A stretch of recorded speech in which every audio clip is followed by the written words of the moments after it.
Astrology has often been called, quote, cultural astronomy, end quote. And the phrase rings true to me, and particularly if the accent is on the word astronomy. Now, we could rephrase that to say that astrology is the meaning of astronomy, in the sense that astrology, for the most part, is based on astronomy.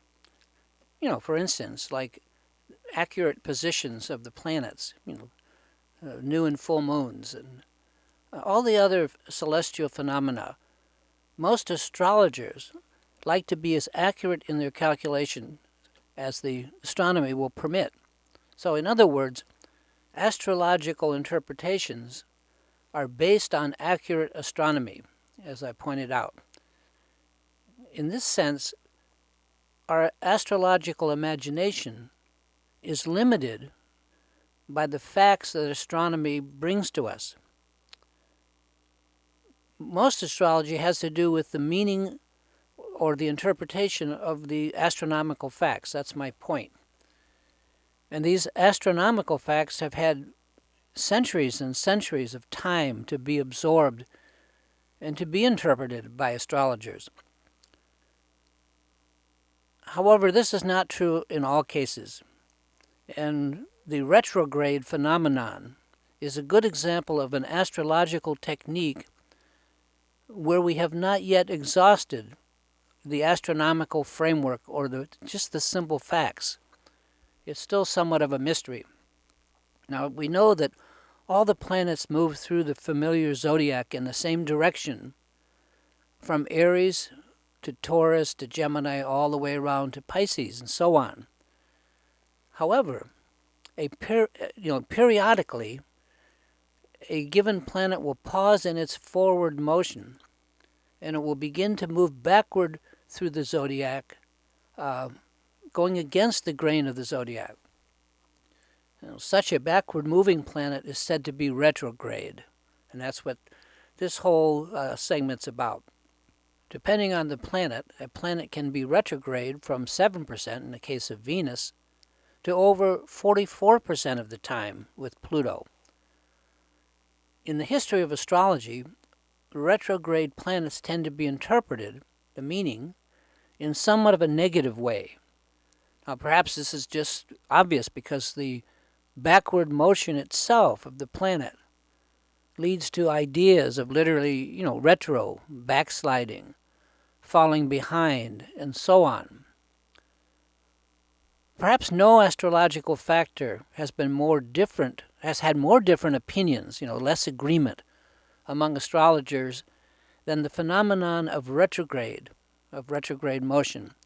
The fact that from the Earth's view, all of the planets appeared to move backward, in reverse motion through the zodiac one or more times a year. And experts' opinions range from there being no perceived effect whatsoever when a planet is retrograde to there being a very dramatic effect. But then, even if the effect is indicated, there's still a wide range of declarations as to what that effect might be, what it means. And this is really what astrology is all about, explaining what the astronomical facts mean to us personally. Anyway, the various interpretations of retrograde are all over the board. And in this section, I want to examine the physical astronomy that's behind the retrograde phenomenon, and based on what we find there, go on to discuss how this might be interpreted, what makes sense. For starters, among those who do credit retrograde planets with an interpretation, it's generally agreed that when a planet is retrograde, its nature, its effect, is somewhat or somehow retarded or delayed or perhaps obscured. And for the most part, with few exceptions in the history of astrology, it's not considered a good or helpful thing to have a planet retrograde. We would prefer to have them all direct in motion, going forward. And the most well-known example of a retrograde planet and what it portends has to be that of Mercury. Most of us have heard things like, don't sign that contract. Mercury's retrograde. And there's a whole astrological subculture that's built up around what you should and you should not do when Mercury goes retrograde, during that time it's going backward. When Mercury is retrograde, so it's claimed, communications of all kinds cannot be trusted, and they may go haywire. And the advice is usually, wait until Mercury goes direct, then do it. With this sort of concept in mind, let's examine the retrograde phenomenon. Now, if we want to understand what most astrologers agree that retrograde indicates, it would be something to the effect, as I mentioned earlier, that when a planet is moving backward in the zodiac, it's not moving forward. It's not doing its normal thing. And as obvious as that statement is, it makes sense. It makes sense. If we have been progressing forward in one direction or another, and then we find ourselves backtracking, going over the same ground, we're certainly not going forward. So that seems to be the essence, of the traditional interpretation of what retrograde motion is all about. Now, astrologers are not unlike their more psychic cousins, the various psychometrists who use different kinds of objects to get in touch with different types of information. Instead of handling some personal object belonging to the person in question, astrologers tend to use all the available astronomical facts as a touchstone, as pointers to whatever meaning that we're searching for. In fact, much of modern astrology is concerned with our paying close attention to the observed facts as determined by the science of astronomy or astrophysics. Perhaps early in this century or last century, astrologers were a little fuzzy as regards the science. But nowadays, most astrologers are interested in learning all that they can about the artifacts of, let's say, something like deep space or modern astrophysics, and what the planets are doing in relation to that and what not. Anyway, my point here is that it seems that the more we understand the actual astronomical facts, the better directed we are to any of its inner meanings, any of the inner meanings of what they may indicate or point to. So the takeaway here is that the real facts of any situation are the ultimate talisman, the ultimate key to the meaning or the directionality that's involved. So with this in mind, let's take a look at the very important phenomenon of planetary motion, in particular the fact that the planets appear to go forward and backward through the zodiac, and that's called the retrograde phenomenon. First, let's take a brief review. The planets orbit the sun, and we know this, in a large, almost circular set of orbits.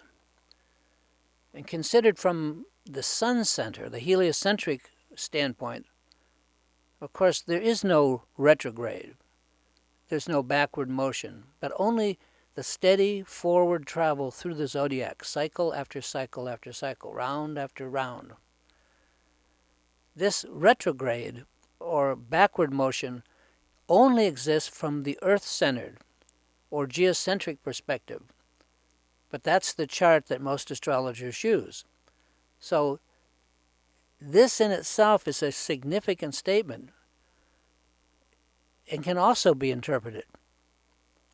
As the Earth moves through its orbit around the sun, the other planets at times, this is from the view of the Earth, appear to move backward, retrograde, through the zodiac, much like a slower train seems to move backward when seen from within a faster moving train next to it. Thus, the position of a planet like Mars, as seen from Earth, appears to slow down in the sky, come to a complete halt. It reaches what's called its station or stopping point, and gradually, slowly begins to move backward and retrograde through the zodiac. After a time of retrograde motion, it once again gradually comes to a halt, stands still, and starts again to move forward. It's what's called going direct, forward motion. In the diagram shown here, Earth is the green orbit, and Mars is shown as the red orbit. A number sequence shows how Earth sees Mars as both of the orbits progress. And here are the details as seen from Earth. I'm just going to march through them for you. 1. Point number 1, Mars appears direct in motion, moving along in its orbit in the normal direction of the signs of the zodiac. Point 2, Mars reaches its stationary retrograde. It's motionless in the sky and about to begin moving backward against the flow of the zodiac. Number 3, Mars is retrograde. Now, it's now going over a part of the zodiac it has recently passed through. Number 4, Mars is conjunct Earth in both heliocentric and geocentric charts. They line up. Point 5, Mars is again motionless in the sky as it reaches the farthest point backward in the zodiac, what's called stationary direct. And now it's about to begin moving forward and to go over a section of the zodiac for the third time during this orbit. And then 6, 7, and 8, Mars is proceeding in direct motion along the zodiac. Now we need to do the same thing for inner planets when they're retrograde, and it's a slightly different story. Each major planet appears to move through the zodiac with one major zigzag, or what we call a retrograde loop, each year. Now this is as the Earth completes its annual cycle around the Sun. However, the inner planets, Mercury and Venus, those are the two inner planets, have a slightly more complicated schedule. Astrologers note where this loop, or this zigzag, occurs in the zodiac each year for the planets. And in particular, it's considered significant if the retrograde loop, if this occurs at a sensitive point in our horoscope, in our personal astrology chart, such as the position of one of our natal planets. The loop goes back and forth over that planet. In such a case, the retrograding planet may pass over this sensitive point up to 3 separate times, forward, backward again over it, and then finally forward again. And what follows here is an introduction to these 3 types of retrograde phenomena.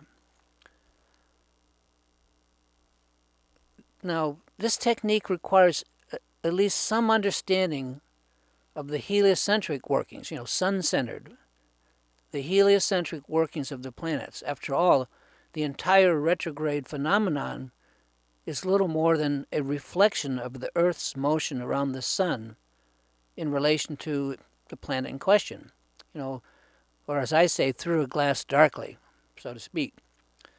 In all of the following, the steady advance of the planet in the helio perspective, we need to keep that. We need to understand that it's always going forward from the sun center perspective, and we should keep it in mind. Because heliocentrically, the planets only move forward in reality. That's the truth. And they move forward in a counterclockwise motion around the sun, as seen from the solar system. And here are the details for an inner planet. This would be Mercury or Venus. We'll use Mercury. Point 1.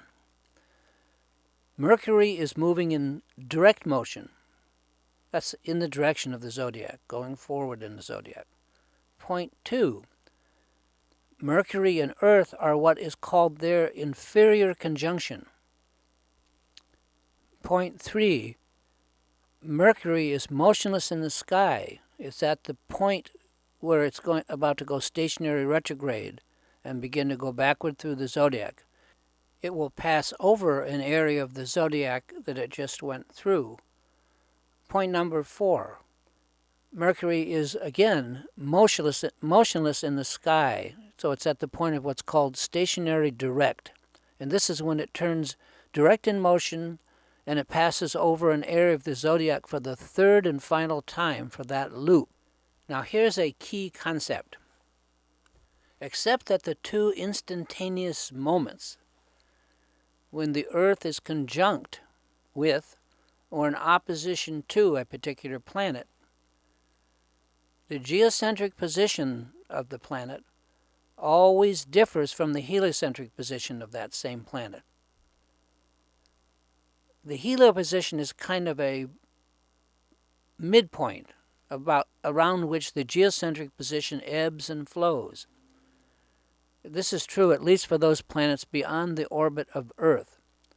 And the same thing is indicated for the inner planets, which are Mercury and Venus, by what is called their points of greatest elongation, geocentrically speaking. So the difference between the helio and the geoplanet positions is based upon what we can call here the maximum phase angle that's possible between the Earth and the planet in question. How much do these two positions in the zodiac differ, that between the geocentric and the heliocentric at any given moment? And here's a list of the maximum phase angles for the outer planets using circular orbits, their average distance from the Sun.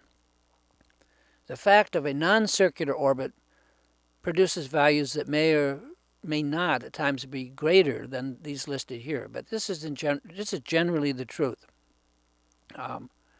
So as you can see, Mercury can range up to 22 degrees and 46 minutes of arc from the Sun. Venus up to 46 degrees and 19 minutes from the Sun.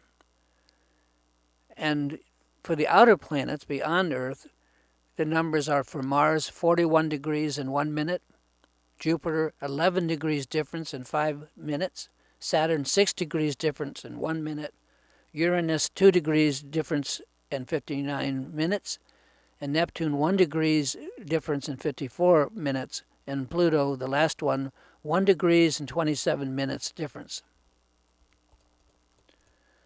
Now, most astrologers who have investigated the difference between a birth or event, as seen from geocentric and heliocentric perspective separately, find that the geo chart refers more to our personality or to our outer circumstances and to our appearances, the circumstances in which we find ourselves.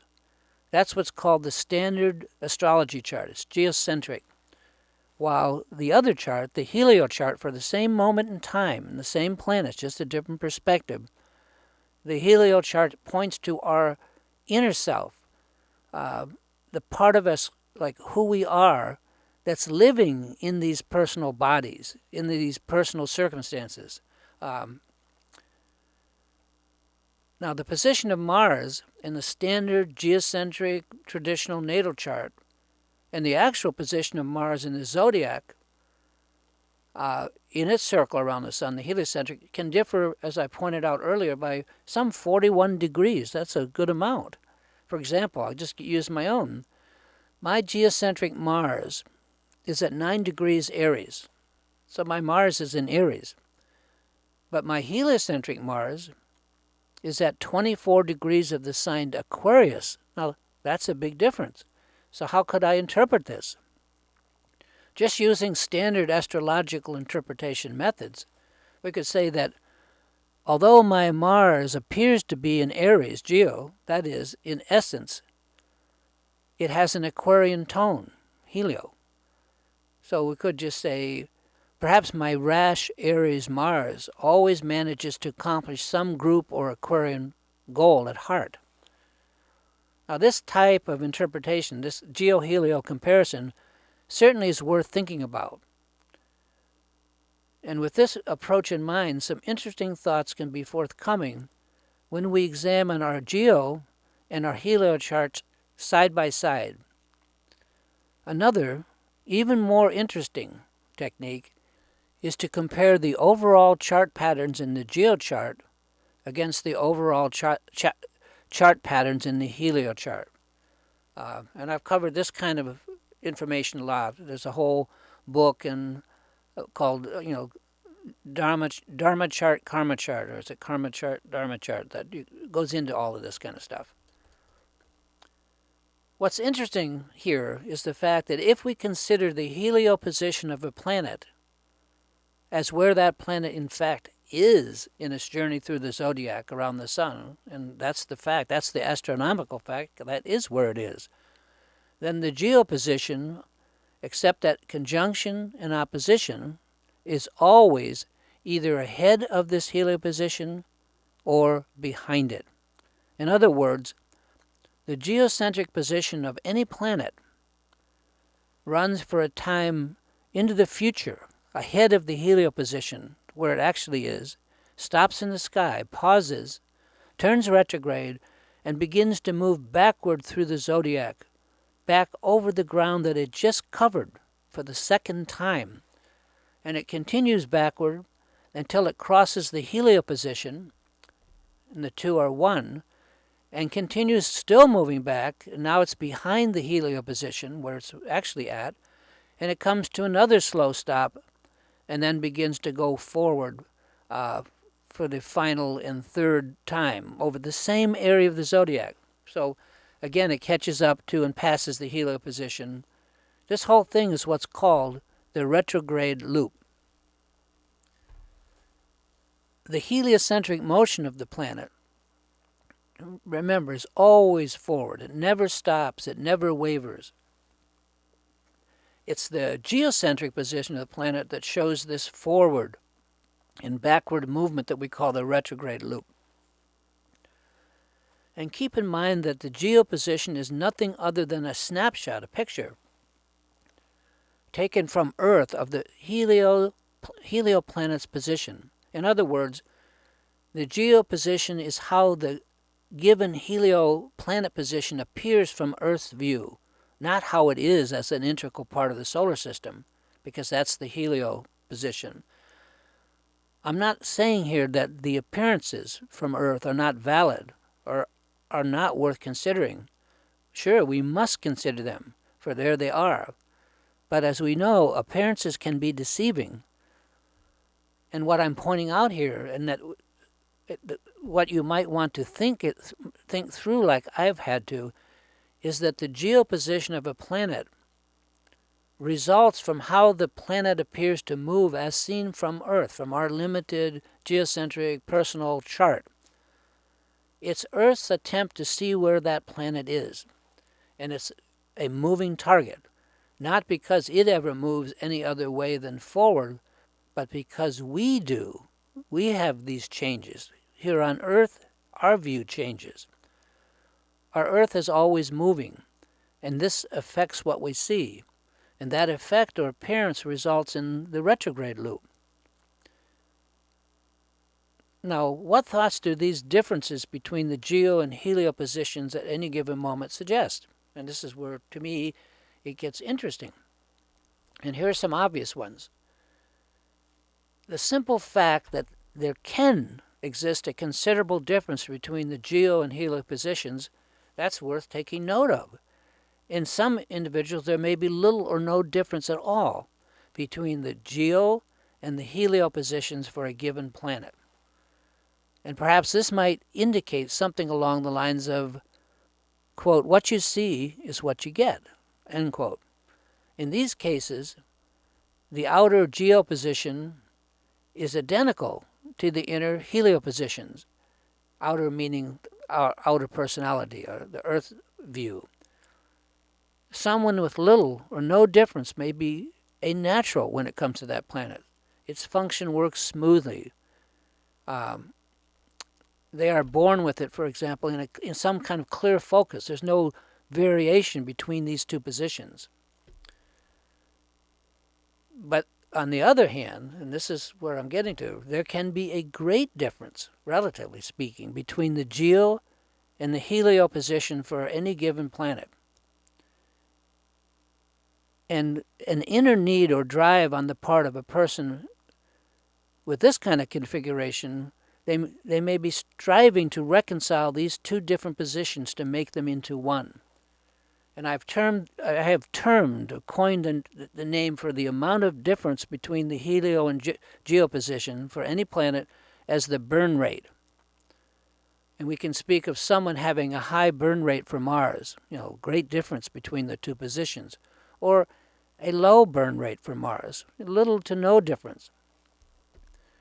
And the name burn rate comes from charts of individuals with a great difference between the geo and helio positions for a planet, and the fact that they may have to struggle in their life to bring these 2 points together, to reconcile this obvious discrepancy, and to make them one in their life or through their life. Perhaps this is an indication that that person will undergo many experiences, much change, as regards that particular planet over the course of their lives. Perhaps each of us undergoes an initiation for each planet based upon the amount of difference between the geo and helio positions in our natal charts. We have different rates of change in life. That's the idea. Our burn rates can differ between two people. What it takes for us to pull any given area of our life or planet together. And to make it even easier to work with, we can create a little index by dividing the difference between the geo and helio positions for each planet by the maximum that's indicated in the table that I gave above earlier. The result is an index from 0 to 99% or higher. The higher the index indicating more difference between the geo and helio positions, and therefore a high burn rate. For example, the maximum difference for Mars, as I've said, is 41 degrees in 1 minute. And the difference between my helio Mars at 24 degrees Aquarius and my geo Mars at 9 degrees Aries is some 45 degrees. Actually greater than the average extreme for that planet. So 45 divided by 41 equals something like 1.097. So it's over 100% of the average extreme limit. So in this case, the total is rather large, indicating an extreme amount of change, extreme amount of difference between the geo and helio positions in my chart, therefore a high burn rate for Mars. What does that mean? Perhaps it means that I can expect a lot of initiation, a lot of personal change as regards the Mars principle in my life.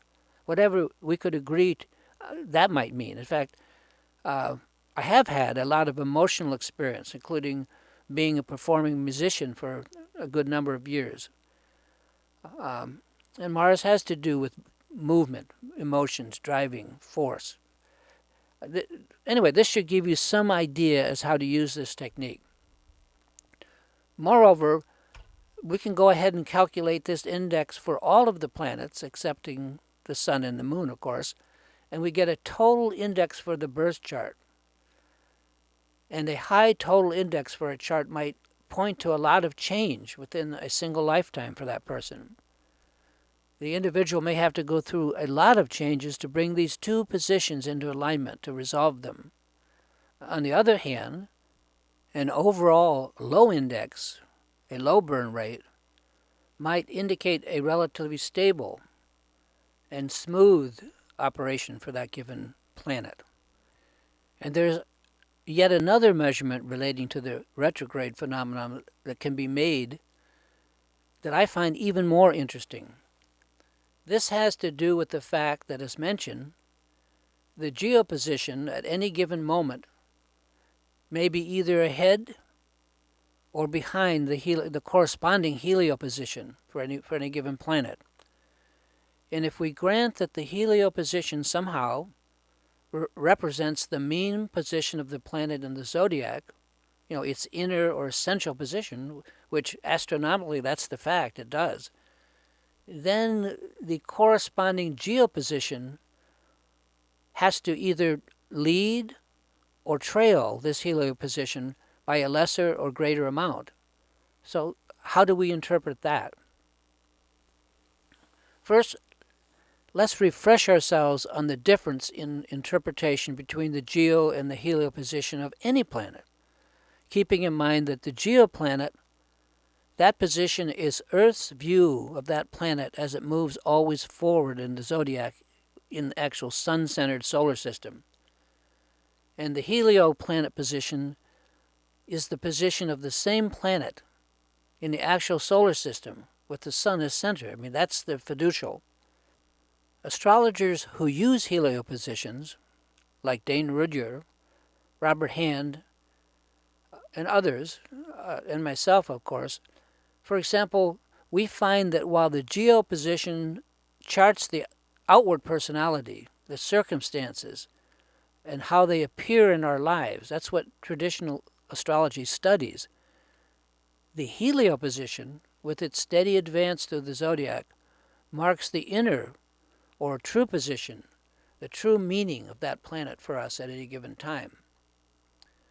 So then, what are we to make of the fact that the geoposition, throughout the course of any year, alternately moves ahead of the sun for a time, goes retrograde, retraces its steps for a while, moves backward over degrees of the zodiac the helioplanet has already covered, and again turns direct. This geoposition, therefore, runs ahead of or behind the actual position of the planet we're talking about in the solar system, considered heliocentrically. At any given time, the geocentric position of a planet, when it's not conjunct or opposition at those instantaneous brief seconds, the position is either ahead or behind the helioposition. In fact, in the course of going retrograde and direct, the planet passes over any given degree, certain degrees of the zodiac, 3 different and separate times, 2 while going forward and 1 while going backward. And that's called, as we mentioned a lot of times now, the retrograde loop. And that's a lot of going over the same ground. And this retrograde loop is what we're getting at here, is very fascinating, especially when we consider how to interpret it. What that loop points out is that for any planet and its meaning, there are times when the outer function and nature of that planet, the geocentric one, runs ahead. We could say it goes into the future of what its true position actually is, and that at other times it lags or falls behind into the past from the true helioposition. It's something like that our circumstances, the appearances, are seldom exactly at one with our true inner meaning. And this difference is really worth thinking about. Sometimes things are future-oriented, even hypothetical, like we're trying something out or experimenting. We're hoping. Things get ahead of themselves for us. At other times, when the planet falls behind its helioposition, we are working with areas already well-traveled, perhaps something from our past, and we may be much more deliberate and conservative. Try looking at retrogrades this way, and you will quickly find that this technique is very helpful in understanding where, in the overall scheme of things, a particular planet is. And using this view, the fact of a planet being direct or retrograde, while important, may not be as important as determining whether it is running ahead or behind its helioposition. Is it in the future, or is it in the past? And how close to either? Are we going over a piece of ground, i.e. the zodiac, the first, second, or for a third time? These are questions worth considering, particularly this last one, like going over the same ground for the third time. Perhaps at times the external world of appearances or circumstances, the geocentric, it runs ahead or before the real essence of the planet, the helioposition. And at other times events may trail behind the essence or interactivity and kind of bring up the rear. Perhaps at some points in a year we are more far-seeing, more future-oriented, which is when the geoposition ranges ahead of the helio, while at other times of the year we're more concerned with what's happened, the past, and that's the geoposition falling behind the helio. At times our mind may run before what's happening, in the realm of the possible, while at other times we may be essentially doing detective work, figuring out just what has already happened. Sometimes we're speculating at the future, while at other times we're feeling much more conservative, hanging on to the past. This is where I think that this technique shines and is useful. And if we follow the guidelines of those who have studied helioastrology and assume that the helioposition is always somehow the inner or true position, and that the geo, our personality, represents the outer circumstances of life, then some very interesting thoughts can occur. For example, when the geo position runs ahead of the helio, perhaps our mind runs ahead of our heart, and our inner reality somehow lags behind appearances. And conversely, when the geo position runs behind or lags the helio, then perhaps circumstances don't reflect how we feel inside, our inner reality. When the helio position for a planet is ahead in the zodiac of the geo, that means when the geo's in the past,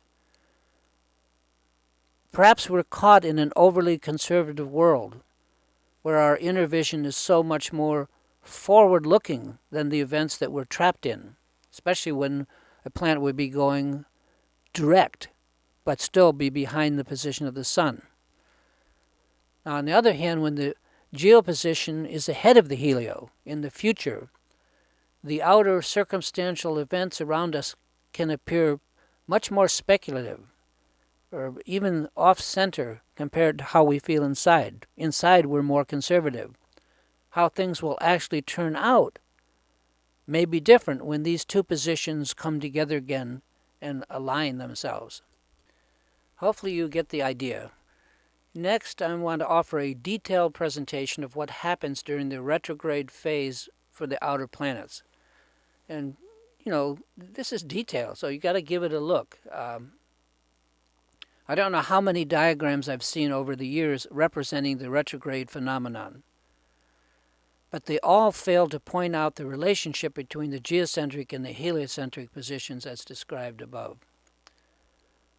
So please keep in mind that we cannot examine the problem of retrogradation in detail without reference to both helio and geo positions. They go together. The fact is that the helio moves ever forward in its circle through the zodiac, while our perspective, or the geocentric viewpoint, ebbs and it flows, sometimes ranging ahead of the helio and then sometimes behind. And here are some of the precise details. When the sun conjuncts the planet, when they're in conjunction, at the moment of conjunction, the helio and geo positions are perfectly aligned. And following this conjunction marks the beginning of a period extending from the conjunction until the planet again goes retrograde. And this is the time during which the geocentric position of the planet ranges ahead of the heliocentric position into new ground for this cycle. So the geo is going over zodiac degrees that the helio has not reached. So we're in the future. So But right now they're conjunct. So what you see is exactly what you get when their two positions are the same. At that moment, the geoposition is neither in the future nor the past, but squarely in the present, even though it's infinitesimal. It's, instantaneous, the difference.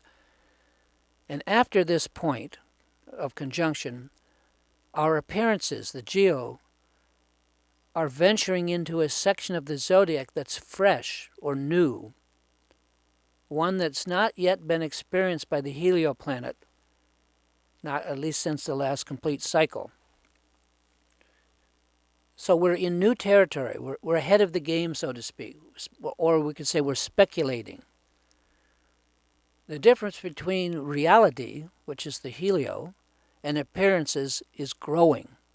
And it grows as the geoposition moves ahead, out ahead of the helio. And remember, when they're in conjunction, we have the lowest burn rate possible.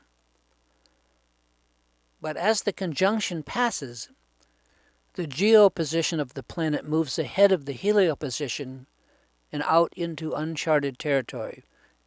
Degrees of the zodiac that the helio has not seen since the last complete cycle. In some sense, we appear to be moving into our own future. And this is the liberal position. We're ranging ahead of reality. We're speculating. We're imagining. Now, the second one, when the planet goes retrograde, at the very far out end, when it stops going forward and first goes retrograde, this marks a period when the geocentric position of the planet stops its forward motion and it begins to move backward over the new area it has just covered, making a second pass over this particular area of the zodiac. This always takes place during the waning square of the Earth to the outer planets in question. Now let's try to interpret that. Keep in mind that appearances, the geocentric, are still ahead of the reality, the heliocentric. But we have stopped forging into new zodiac territory. In fact, we're going back now over the new ground. We're becoming more conservative. We're going back over the new ground we just have covered. So things are not progressing farther into the future, but they are still ahead of the game. And that's measured by the actual helio position for the planet. So we're still out there, but we're getting more realistic day by day. But there still is a discrepancy between appearances and reality, although that discrepancy is narrowing, day by day. Now we've reached the point where the sun is opposition to the planet. It's just like the conjunction, but it's the opposition. These are outer planets we're talking about. So once again, this is a point where there is no difference between the geo and helio positions. They're perfectly aligned and perfectly clear. No, a very low burn rate, nothing. But this is our second pass over the same part of the zodiac. And the time following this marks a period when the geocentric position begins to move behind the heliocentric position, moving into the past, so to speak, into a more conservative time. It's still covering area that we've gone over before. Meanwhile, the helio position is covering area just covered by the geocentric foray ahead into the zodiac. So, it's astrologer's job to figure out what the heck this means. And in order to do that, you have to understand the mechanics exactly, because astrology is nothing more than a reflection of the mechanics of the astronomy. And how could we interpret that? We could say that the geoposition is no longer speculating, but has moved firmly into familiar territory, the territory just covered by the helio itself. So we're already in the past as far as the zodiac goes, and we're going, not only are we in the past, but we're going farther into the past with each moment. We could say that if we were speculative and future-oriented before, then we are conservative or past-oriented now. We're on familiar turf, and we may find ourselves consolidating our position, taking a conservative approach. Still, we are building an ever larger discrepancy between the geo and the helio positions. Only this time, we are digging in the history of where we had just been. I mean, we're going backward farther into the past with each moment.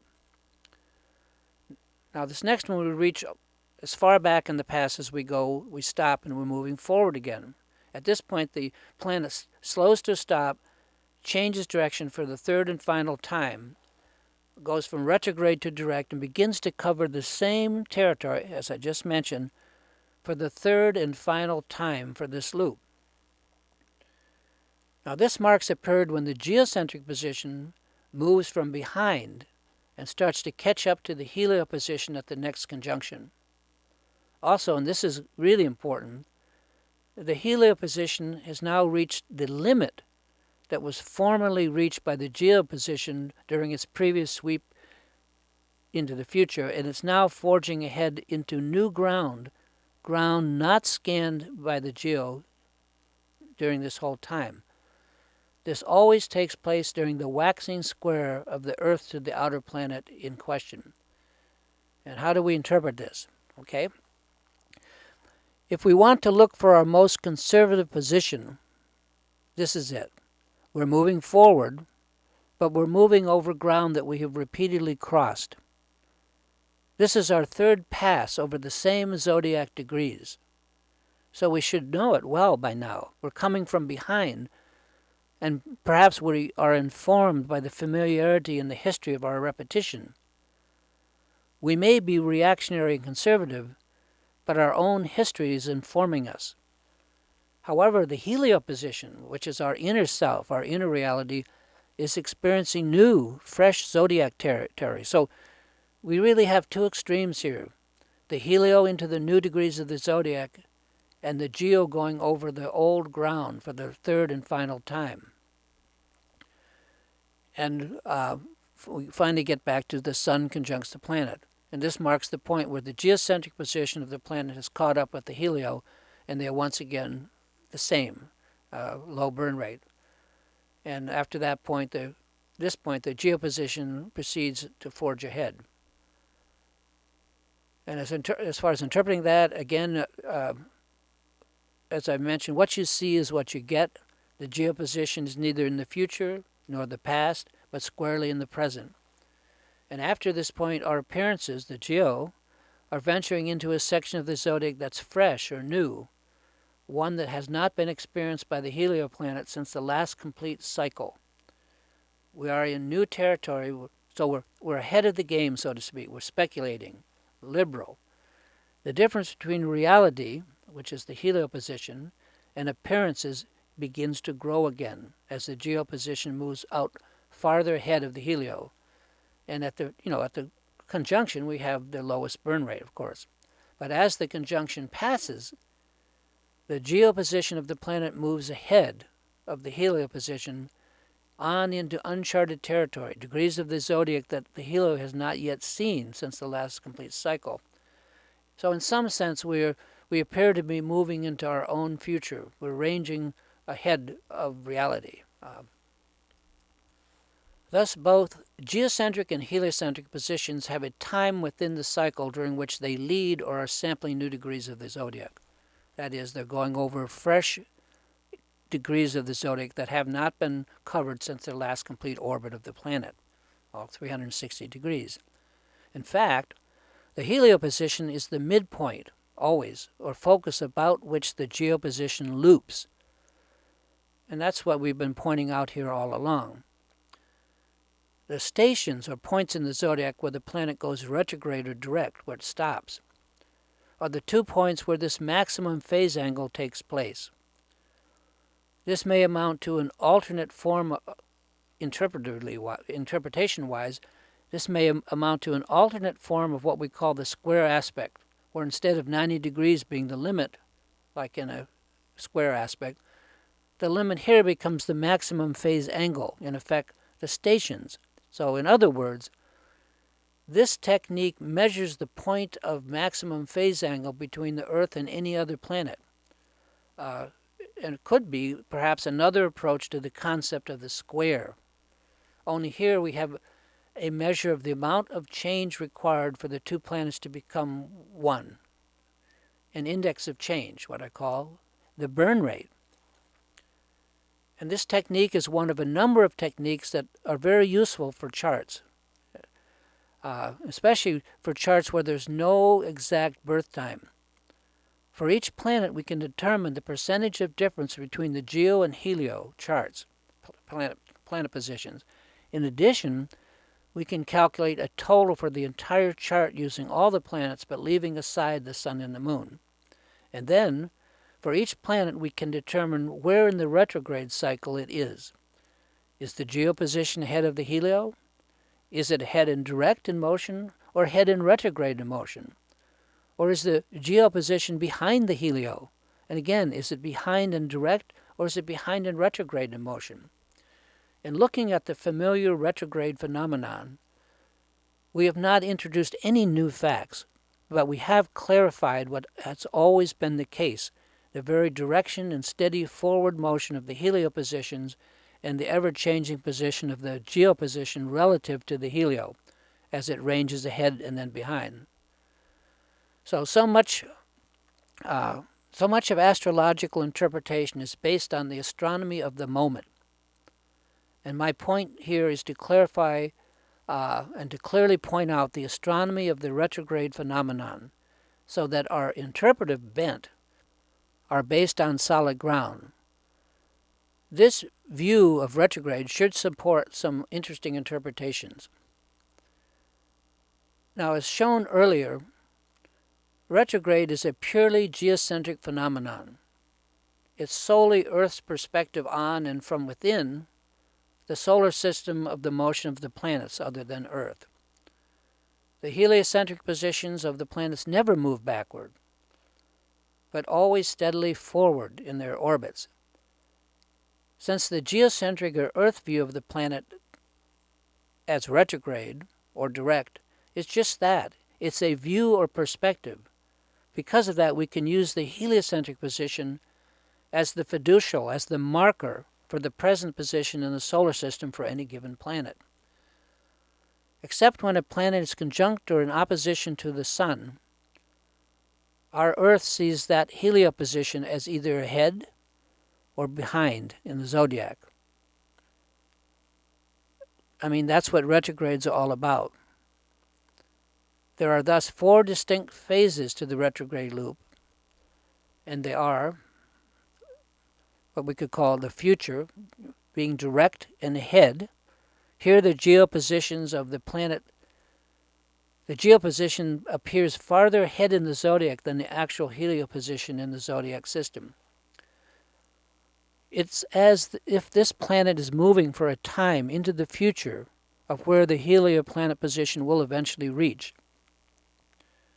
The geoposition is going over ground that the helioposition has not reached in this particular cycle of the planet's orbit. That's the first pass. The second pass, at some point, the geoperspective reaches as far ahead in the zodiac as it can, as it will during this cycle. It becomes stationary for a time, reverses its course, and begins to move backward or to retrograde over the very same degrees of the zodiac that it recently passed through. Although it is going over the same part of the zodiac, these particular degrees of the zodiac are still ahead of where the helioposition for that planet is. So we're still in the future in a sense, but we're becoming more and more conservative by the minute. Retrograde into the past. Eventually the planet reaches to the helioposition, becomes conjunct or opposition. And it's still retrograding, and it passes over that helio point, and it begins to move into the past. It moves over degrees of the zodiac that are before or earlier in the zodiac than the current helioposition. So it's moving steadily into the past at this point. And then what we call direct and in the past. The planet continues to retrograde until it reaches the most extreme point backward in the zodiac for that cycle. and there it becomes stationary for a time, reverses its motion, and begins to move forward in the zodiac once again, although it's still well behind the helio position for the particular planet. When the geocentric position going direct reaches the place of the helio position for that planet, then we're back into the first phase, number 1, and the cycle goes on. Now, I've outlined 4 stages, each of which involves the geoplanet position being either direct or retrograde in motion, and also finds that position moving into the future or into the past, zodiac degrees, as compared to the current heliocentric position for the planet at the moment. And this holds true for the planets beyond Earth, Mars through Pluto. For the inner planets, we are looking at how far Mercury or Venus get from the Sun in what's called their points of greatest elongation. Now maybe we can say something about interpreting retrogrades. In the history of the interpretation of retrogrades, much has been made, of course, of the direct and the retrograde motion. We talk about it. But there has been almost no mention of the distinction between direct or retrograde motion as it goes forward or ahead in the zodiac of the helio position, or backward and behind in the zodiac when it moves retrograding back behind the helio position. Keep in mind that the geocentric view of the helio planet is how that planet appears from Earth's perspective. And that's what is in the standard natal chart that's used by astrologers all over the world. The appearance, the rising sign, and circumstances in which each of us finds ourselves. That's the traditional astrology chart. When the Earth sees the planet's position in the zodiac moving in degrees of the zodiac that the actual helio planet has not yet reached, we can say that the planet has moved into the future of what the helio planet will reach over time. So that this position and part of the retrograde cycle is future-oriented, liberal. In a similar way, when the geocentric position is past-oriented, when it moves past the current helio position going backward and moves back into an area of the zodiac that's already been covered in this orbit cycle.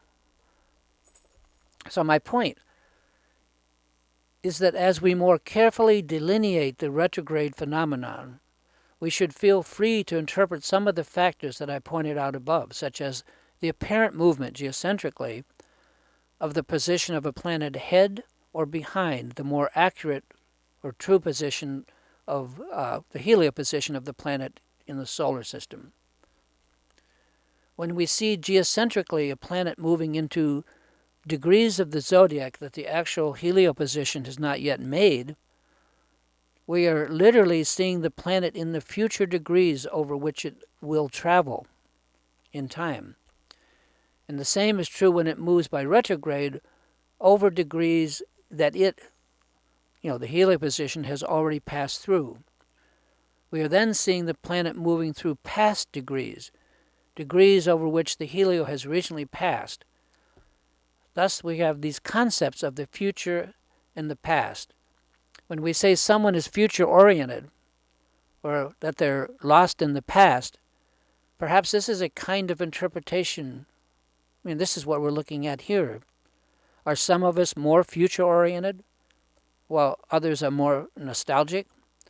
These are the kind of questions that the burn rate technique may be able to answer. The term burn rate originated while working with this technique when I began to realize that some people have many planets with a more extreme range or difference between the geo and helio positions for a given planet in their chart. Let's take my own chart as an example. The most extreme planet in my chart from the burn rate perspective is Mercury, which is at about 88% of its maximum range. And it's in the past. It's behind the curve, so to speak. So the first thing that we could point out is that I have a very high burn rate for Mercury, meaning I can expect a lot of mental activity in my life in order to reconcile the two Mercury positions, that between the helio and my geo chart. So that's a a lot of change as regards this planet and whatever we could agree Mercury might mean. Then we have the fact that it's positioned in the past rather than the future, suggesting that I'm not so much forward-looking mentally as I am concerned with what already is in place, the past. My mind is back there. And last, there is the fact that my Mercury is direct in motion, meaning that I'm not looking or in the process of yet going deeper into the past, which would be, retrograde Mercury would indicate that. But I've already turned the corner on that. And I'm heading all the way back toward the present. So this might suggest that I have an angle on what I'm doing mentally, have already finished digging in the past, whatever was required, and I'm already moving forward, although far from the present position of the planet. That is, I'm moving from the past back toward the present. It's also useful to point out that Mercury in my chart is on its third pass through the same stretch of the zodiac. I'm distinguishing here, using my natal Mercury as an example, between a Mercury deep in the past that is still retrograde, it's going deeper yet, and a Mercury that, although deep in the past, is direct and moving forward. The first is heading still deeper into the past. That's the intention.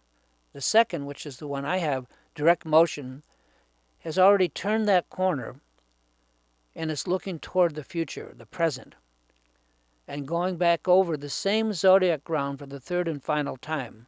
That's the difference, but it's one worth interpreting. Direct motion represents a different intention. The only other planet in my chart that's deeply embedded in the past, also in direct motion, I should point out, is Neptune.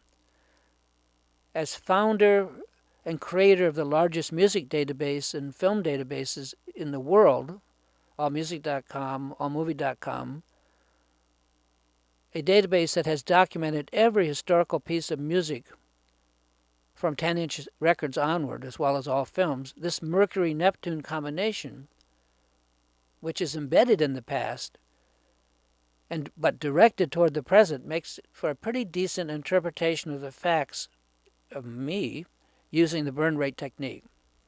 And we should say something about the present.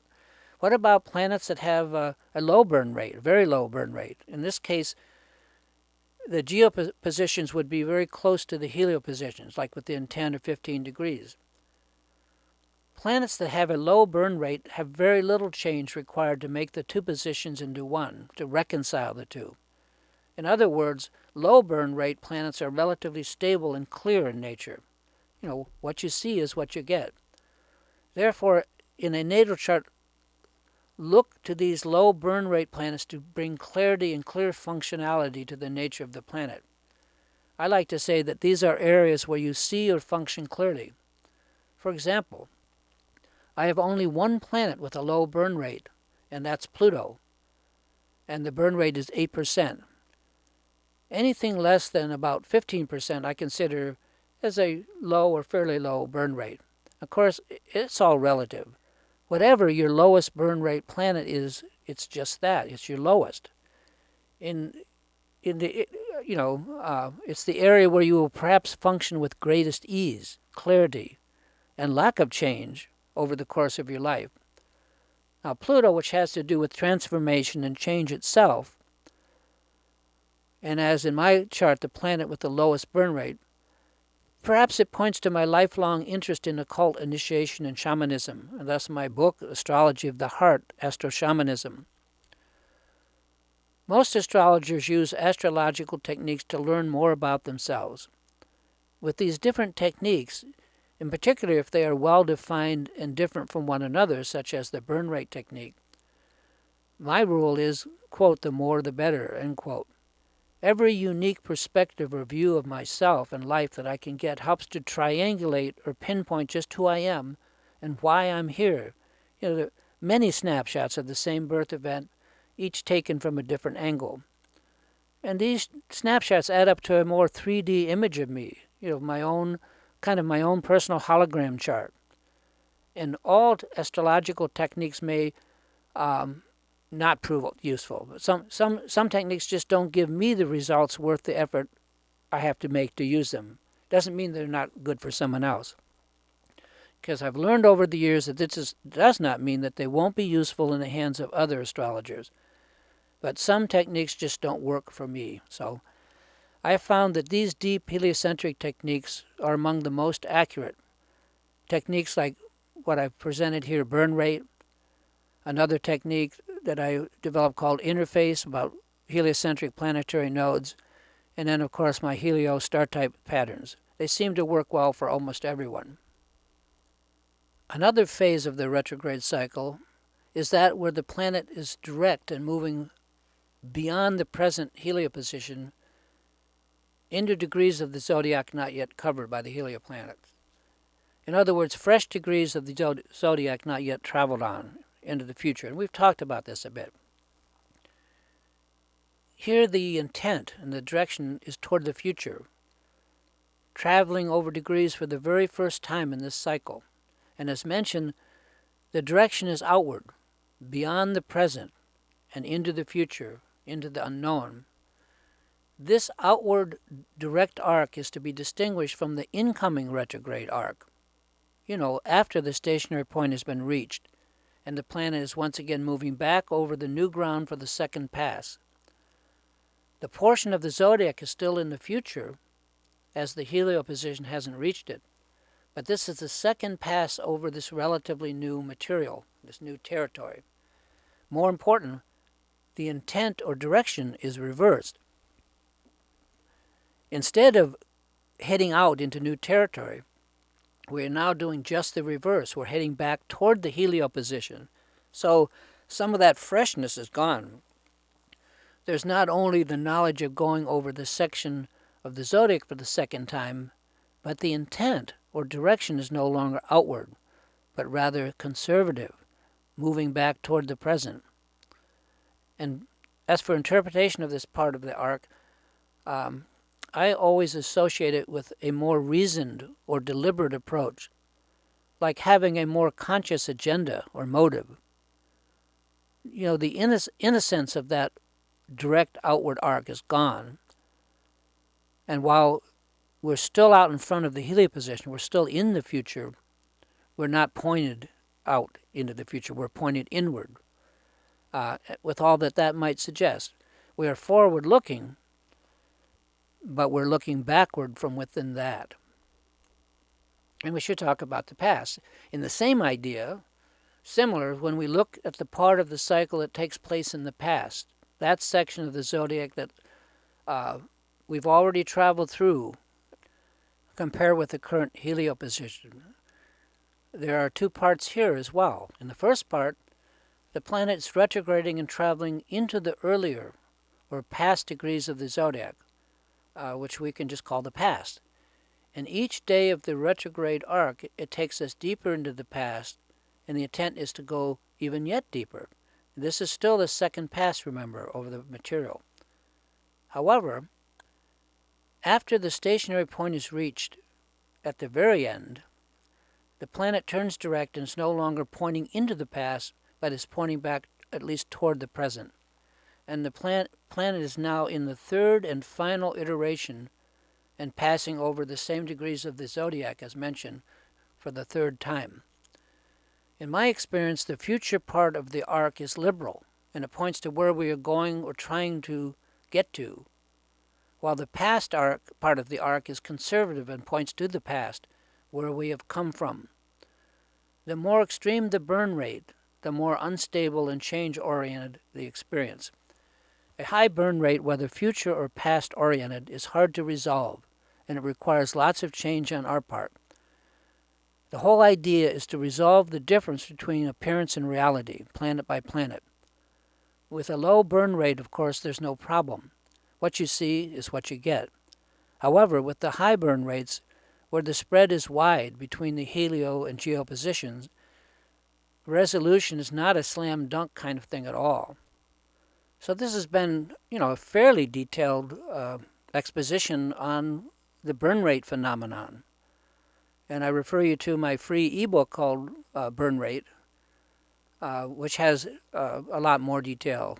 It has both interpretations for every combination, and it has charts and tables that you can look up what your particular burn rate is.